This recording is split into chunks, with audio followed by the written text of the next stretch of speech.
Today I bring you this video to talk about why I believe Trump had an edge over Harris, but not in terms of policy.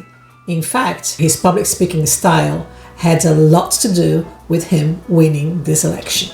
But before we take a look at the breakdown, let me define what is ethos, right? In public speaking, we've got ethos, pathos, logos, and today we're going to be concentrating on the ethos part of the rhetoric of Donald Trump and Kamala Harris. Ethos is about credibility or the ethical appeal of a speaker. It's how trustworthy, knowledgeable, and relatable they appear to an audience.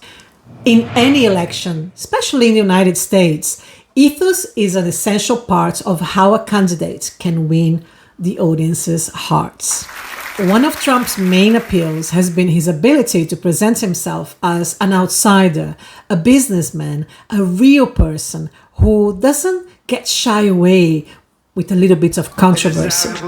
Many people find his straightforward, sometimes brash style relatable, kind of refreshing. Whether you agree or not with his politics and his policies, Trump has managed to portray himself as someone that doesn't speak like a typical politician. So let's break down here Trump's speaking style.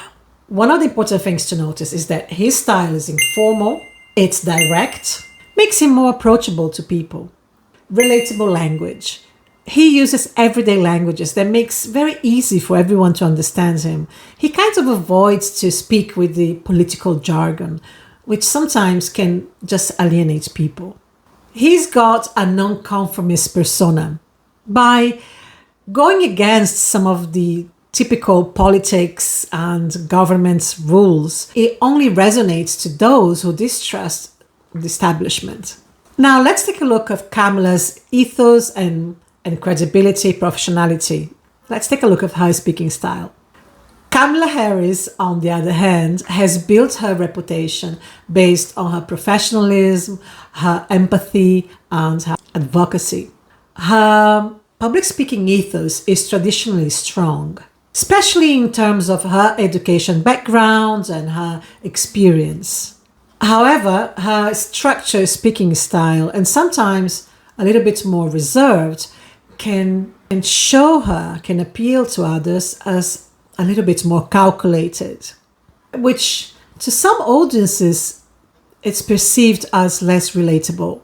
So let's break down her speaking style. Professional tone. Kamala Harris tends to use more formal language and structure in her speeches, which unfortunately can create a kind of distance between her and her everyday audiences. Another one is the appeal to specific communities. She often connects well with a more, a minority and marginalized groups, speaking on issues of justice and equality. Another important topic is law and order background. Her former role as an attorney can enhance definitely her credibility, but unfortunately can also alienate those a bit skeptical of the establishment.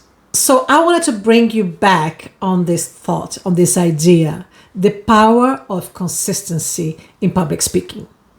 Consistency is crucial in ethos. Trump's ability to remain consistent, even when controversial, helps to build this trustworthy character that automatically drives in audiences and make them feel understood. On the other hand, Harris, like many other politicians, often adapt this tone, which some people might find a little bit adaptable to the situation, therefore giving them a little bit more inconsistency. Let's put it this way.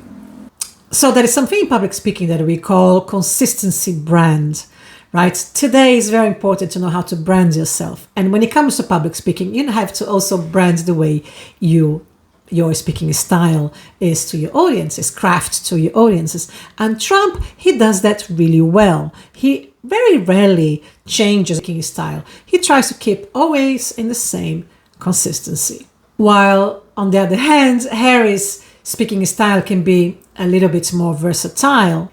It can lead to perceptions of playing it safe or being too polished. Remember, ethos is not only about of what you say, but how you say it.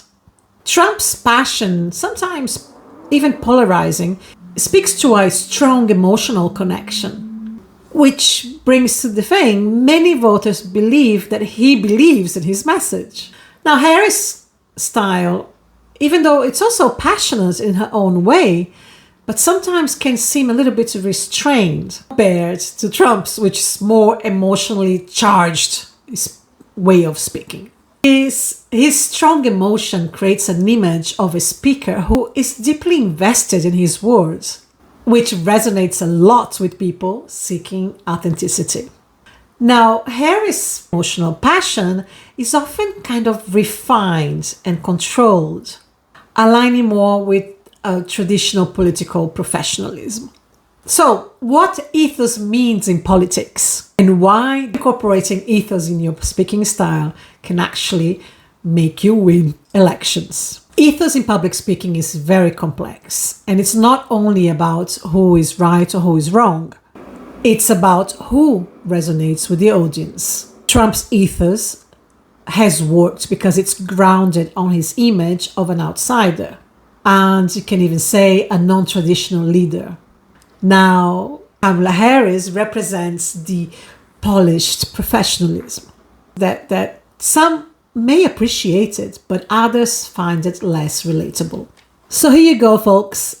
These are some of the breakdowns of the speaking styles. Remember, you got to find your own speaking style, incorporate ethos, pathos, logos. And if you need more information on these other rhetorical devices, I've got many other videos, especially this one here, talking about ethos, logos, and pathos. I hope you enjoyed this video, and please share, because by sharing this video, more people can get access to this information and speak better, communicate better with others. That's my goal. That's the goal of Gallery of Ideas and Goya Academy. I see you again in the next one. Ciao, ciao.